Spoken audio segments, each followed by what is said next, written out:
Auditeurs de Radio Gabon, bonjour et merci de nous rester fidèles. Bienvenue à cette édition spéciale. Nous sommes avec le ministre du Budget et des Comptes Publics, Sostène Ossugou Dibangoy. Au centre de cet entretien, la gestion au sein des régies financières. Bonjour, monsieur le ministre. Bonjour. Merci d'être là. Merci d'avoir répondu favorablement à notre invitation. Monsieur le ministre, donnez-nous un peu les missions de votre département ministériel. Le ministère du Budget et des Comptes Publics est principalement chargé de concevoir et de mettre en œuvre la politique du gouvernement en matière budgétaire et de comptes publics. À ce titre, il est notamment chargé d'élaborer le budget, de l'exécuter et ainsi que la tenue des comptes publics. Quelles sont les priorités du ministère du Budget et des Comptes Publics? Expliquez aux auditeurs de Radio Gabon, monsieur le ministre. Les priorités du ministère s'articulent autour de 5 objectifs. Le premier objectif, c'est améliorer les prévisions et l'exécution du budget de l'État. Il faut les améliorer chaque année. Le deuxième objectif, c'est la rationalisation des dépenses publiques dans un contexte économique et financier difficile. Le troisième objectif, c'est optimiser la gestion du patrimoine de l'État. Le quatrième objectif, c'est la gestion des marchés publics. Vous savez que la commande publique devient un enjeu central de la relance économique. Et enfin, digitaliser les procédures administratives. Monsieur le ministre, le gouvernement vient d'adopter 2 textes. C'était lors du Conseil des ministres du vendredi 20 novembre 2020. Est-ce que vous pouvez revenir plus amplement sur ces 2 textes, monsieur le ministre?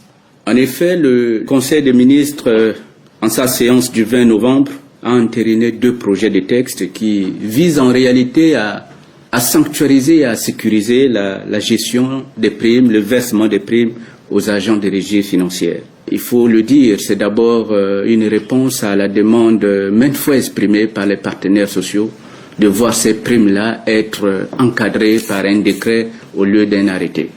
Depuis 2015, effectivement, ces primes sont gérées, sont encadrées au plan juridique par 2 arrêtés et les partenaires sociaux ont souvent souhaité le voir encadré par des décrets, ce qui sécuriserait beaucoup plus, sanctuariserait beaucoup plus ces primes. Donc c'est déjà une première réponse du gouvernement à cette préoccupation. Concrètement, ces textes disent 3 choses. Premièrement, il faut conditionner le versement des primes à l'atteinte du résultat budgétaire. Ça, c'est pour ce qui est de la prime de performance budgétaire. Elle sera payée chaque mois sur la base de l'atteinte des résultats budgétaires. Le résultat budgétaire, comment il se traduit? Comment il va être calculé? Vous savez que le budget est établi à l'année. Ils ont des prévisions établies annuellement. Nous allons les mensualiser avec eux. Ces objectifs sont discutés avec les administrations concernées et c'est sur la base des réalisations chaque mois que la prime va être versée.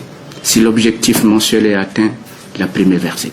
Le deuxième élément, ça c'est pour la prime spécifique, elle est payée au trimestre quant à elle, c'est lorsque il y a un dépassement des objectifs trimestriels que celle-là également est versée. Donc les 2 primes sont indexées sur la performance, sont indexés sur le résultat. Et, bien entendu, il y a un troisième élément qui consiste à décompter les jours de grève dans le paiement des primes. Ça, c'est une reprise simplement des dispositions de la loi 1892 relative, celle qui fixe les conditions de constitution et le fonctionnement des organisations syndicales, des agents de l'État et même des dispositions dans le statut général des fonctionnaires. Ça, c'est simplement une reprise de ces dispositions pour les mettre en application, pour informer, bien entendu, nos collaborateurs. Donc, voilà un peu les 3 éléments qui reviennent en force. Monsieur le ministre, nous allons y revenir plus amplement au cours de cette édition spéciale. Cependant, comment étaient distribuées ces primes auparavant? Ces primes étaient distribuées sans lien avec la performance, sans lien avec le résultat. Elles étaient fixes. Sans lien avec l'assiduité, elles étaient fixes. C'était une rémunération pratiquement fixe. Donc que les résultats soient atteints ou pas, la prime était versée. La contre-performance n'était pas prise en compte dans le versement de ces primes. Ça, c'est la première observation. La deuxième, encore une fois, c'est que l'assiduité, la présence au poste, n'était pas prise en compte. Et c'est ce que nous voulons améliorer. Le principe de la prime, il est admis, il est confirmé. Il ne s'agit pas de remettre en cause la prime. Je l'ai dit ailleurs, cette prime existe depuis et toutes les régies financières, la prime d'intéressement, tout ce qui participe à la collecte des ressources, un peu partout ont cette prime. Il s'agit simplement de l'encadrer, il s'agit de l'adosser à la performance. Pour qu'en réalité, on puisse avoir, parce que le but n'est pas de payer la prime, le but d'un budget, ce n'est pas de payer la prime. Le but, c'est d'amener, mobiliser les ressources pour à la fois payer les dépenses de l'État et payer la prime. C'est ce que nous voulons inciter. À ce que dans ce contexte qui est difficile, que les inciter à mobiliser pour faire face aux charges publiques. Monsieur le ministre, si vous me permettez, j'ai bien envie de vous poser cette question. Est-ce que le gouvernement est prêt pour mener à bien cette nouvelle vision? Oui. Sur le plan de la performance budgétaire, oui. Nous savons la calculer tous les mois. Nous savons définir les objectifs annuels, les objectifs mensuels. Donc sur ce premier point, oui, avec eux, et d'ailleurs ces réalisations sont faites par ces administrations, les objectifs sont arrêtés avec les administrations, donc avec eux, on pourra apprécier, il y a un conseil qui pourra apprécier les résultats chaque mois. Voilà. Le deuxième aspect, et je comprends, c'est sur l'évaluation. L'évaluation. Mais je pense que dans les évaluations, il y a un processus, c'est un processus. Nous voulons commencer par le plus simple. Le plus simple, c'est la présence au poste. C'est être à son travail. Après, il y a un deuxième niveau qui est celui de la productivité, celui du rendement. Et là, il faudra mettre les critères un peu par la suite. Mais il faut démarrer. Et je pense que c'est aussi les objectifs qu'affiche notre fonction publique. Et si nous ne pouvons pas véritablement mesurer l'assiduité, la présence au poste, si un chef de service ne peut pas dire que manifestement cet agent n'a pas été là tout le mois, je pense que c'est le minimum qu'on peut faire. Dire si un agent est présent ou n'est pas présent. Tous ces services sont organisés en direction, en service déconcentré, en chef de poste, et un service c'est 3, 4, 5 agents. Donc un chef de service est capable de dire que cet agent n'est pas présent. Les cas d'absence manifestes doivent être pris en compte dans le calcul de cette prime. À ce qui semble, l'acceptation de cette décision du gouvernement ne trouve pas satisfaction. La décision a du mal à passer auprès de vos collaborateurs au sein des agents des régies financières. Vous avez la recette magique, monsieur le ministre, pour faire passer cette décision? Dites-nous un peu. Vous savez, le monde de la finance bouge beaucoup. Et il va très vite. C'est l'un des mondes qui évolue très vite. Au niveau international, au niveau sous-régional et au niveau de l'État. Le budget lui-même. Il y a quelques années, il y a une grande réforme qui a axé le budget sur le résultat. Donc nous sommes dans une démarche de résultat, un processus. Je peux comprendre, il est vrai, c'est vrai, je le comprends, que tout changement peut entraîner des réticences. C'est un changement et c'est normal. Et je voudrais que nous, gouvernement, les directeurs généraux, accompagnent ces changements. L'accompagner, comment? Accompagner ce nouveau processus par le dialogue. Il faut beaucoup dialoguer. Par la mise à disposition de ces agents des moyens de fonctionnement. Par la valorisation du capital humain, qui n'est pas seulement la prime, c'est-à-dire la régularisation des situations administratives, qui est un autre point de revendication des agents. Et donc tous ces éléments concourent à créer les conditions de travail pour que la performance s'exerce. Et encore une fois, le but n'est pas de stigmatiser, le but c'est de faire en sorte que dans un contexte économique et financier difficile, que la mobilisation des ressources intérieures, qui est une priorité du gouvernement, que ça soit assuré pour faire face à des politiques publiques mises en place par le gouvernement. Et tout ce qui a trait au soutien et à l'amélioration des conditions de vie des populations. C'est de ça qu'il s'agit. Monsieur le ministre, vous l'avez dit, hein, M égale M, mission égale moyen. Et en vous entendant parler, nous savons que le chantier est très vaste. Qu'est-ce qui justifie cette décision du Conseil des ministres? Est-ce que c'était pour briser le mouvement de grève qui paralyse les régies financières depuis plusieurs mois déjà, monsieur le ministre? Non, c'est faire le point, améliorer, prendre en compte à la fois des préoccupations du personnel d'une part, et aussi prendre en compte la volonté du gouvernement d'augmenter, d'intensifier la mobilisation des ressources. C'est les deux objectifs. Les objectifs du gouvernement, des agents ont été pris en compte dans le décret, en prenant ces décrets, comme ils l'ont souhaité, et deuxièmement, comme je l'ai dit, par ailleurs, en prenant un autre dispositif de régularisation de leur situation administrative qui était, je l'ai dit tout à l'heure, quasiment un deuxième ou un troisième point de leur revendication. Et pour nous, le gouvernement, c'est la volonté d'intensifier, dans un contexte de maîtrise de l'endettement, d'intensifier la mobilisation des ressources intérieures. Et les acteurs, c'est les agents des régies financières. C'est pour cela que leur prime doit être maintenue, leur prime doit être sanctuarisée, leur prime doit être sécurisée, mais mieux encadrée, en l'adossant effectivement sur le rendement, sur la performance. C'est le travail en réalité, c'est le mérite. Ce qui change en réalité, c'est l'atteinte du résultat. C'est la récompense du mérite collectif, c'est le travail. Quelqu'un l'a dit, le travail c'est la richesse des nations. C'est le travail. Seulement travailler.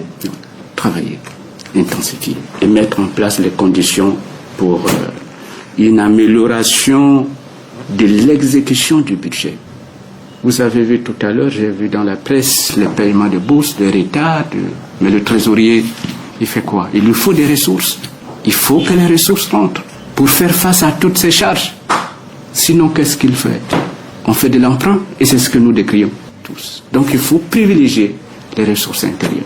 Et le Gabon a un potentiel encore inexploité.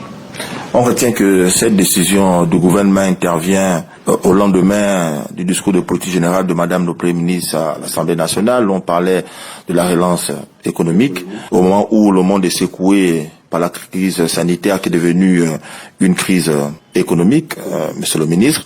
Mais lors de cette communication du gouvernement et lors de votre communication à Rambo, 3 temps forts ont vu le jour. Le mérite, l'équité et la transparence. Expliquez-nous un peu, étape par étape. Expliquez aux auditeurs de Radio Gabon, ceux-là qui sont dans l'arrière-pays, qui veulent les savoir, monsieur le ministre, expliquez-nous un peu ces temps forts. Le mérite, c'est le rendement.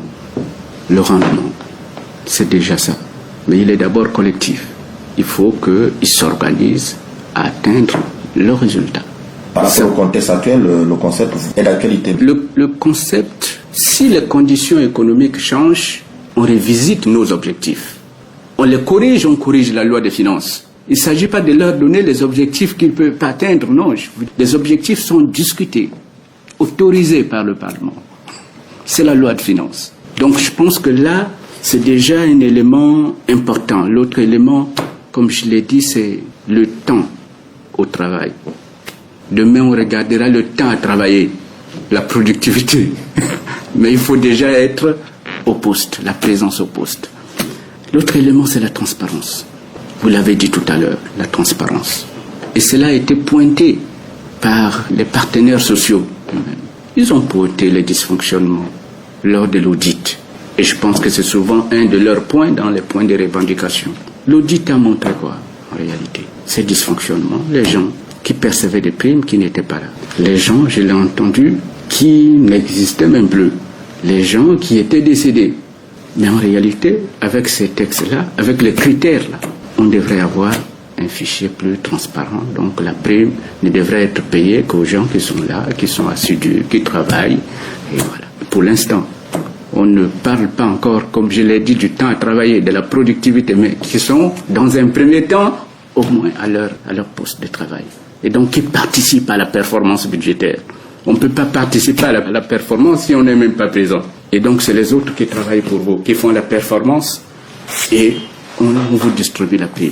C'est de ça simplement qu'il s'agit. C'est la transparence, c'est l'équité, c'est la justice. Et je pense que la justice, le travail, l'équité, c'est des valeurs qui fondent une nation. Cela est dit dans notre devise. Travail et justice. Il faut sanctuariser ça. Il faut autant que l'on peut faire en sorte que ces éléments soient pris en compte dans notre démarche, dans le processus de réalisation des résultats budgétaires. Le deuxième pan de ce triptyque nous intéresse, l'équité. Fini le copinage au niveau des régies financières. Je pense que les directions générales, les fichiers de primes sont établis chaque mois par les directions générales. Les directions générales, ces syndicats sont affiliés à des directions générales. Il n'y a pas un syndicat qui ne soit pas affilié. Avant d'être dans une intersyndicale, ils sont affiliés à des directions générales. Nous voulons que ce dialogue ait lieu au niveau des directions générales. Le dialogue n'est pas une faiblesse. Le dialogue, c'est un élément de progrès social. C'est pour cela, pour nous, il doit être soutenu, il doit être amplifié, il doit être recherché. Et c'est à ce niveau-là que lorsque les primes ont une difficulté, lorsque les primes présentent des anomalies, c'est à ce niveau que les partenaires doivent discuter avec leur direction générale. Les primes ne s'élaborent pas au ministère, ils s'élaborent dans chaque direction générale. Et il est présenté au ministre pour signer l'ordre global de décaissement au directeur général de la comptabilité publique. Donc je pense que si le dialogue est permanent, si le dialogue est recherché, et c'est ce que nous voulons, tous ces aspects devraient être réglés à ce niveau-là. Tant qu'il y a des hommes, il y aura des problèmes, mais il faut dialoguer. Il faut échanger pour trouver des solutions. Monsieur le ministre, le dernier pan de ce triptyque, la transparence, dorénavant, les primes ne seront plus données à la main. Ces primes seront directement virées. On assiste ici à la bancarisation. Expliquez-nous pourquoi avoir choisi cette méthode. Les primes sont un accessoire à la rémunération principale. La rémunération principale, vous avez vu le communiqué, c'est les salaires des agents de l'État, des agents publics, les fonctionnaires, la main-d'œuvre non permanente. Vous avez vu le communiqué de bancarisation qui est sorti.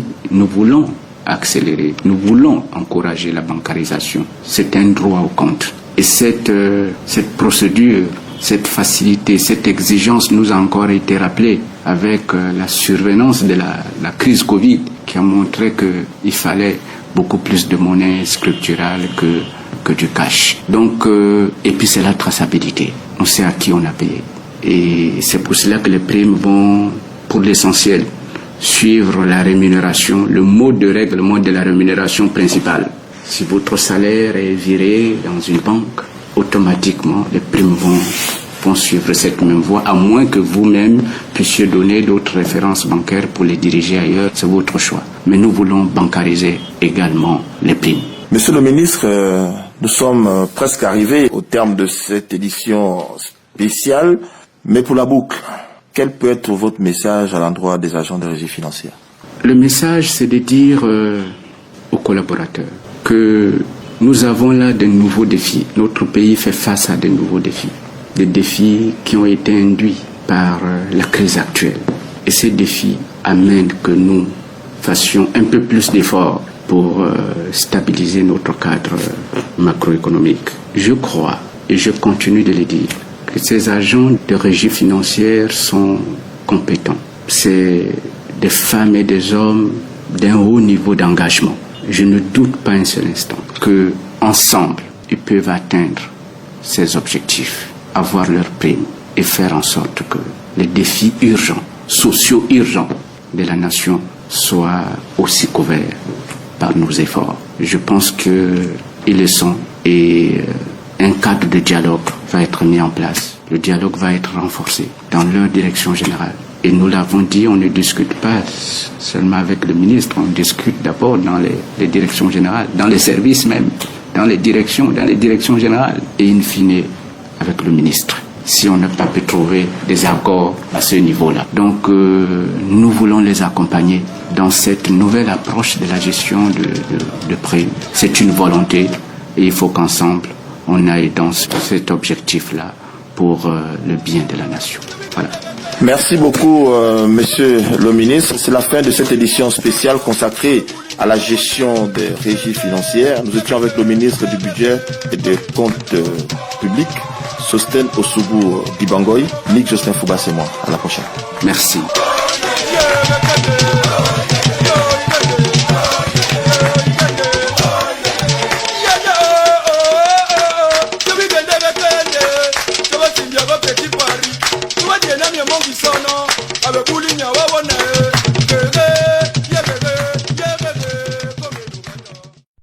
Vous êtes câblé sur Radio Gabon émettant de Libreville, 88.7, 96.5 FM. Où que vous soyez, nous sommes avec vous.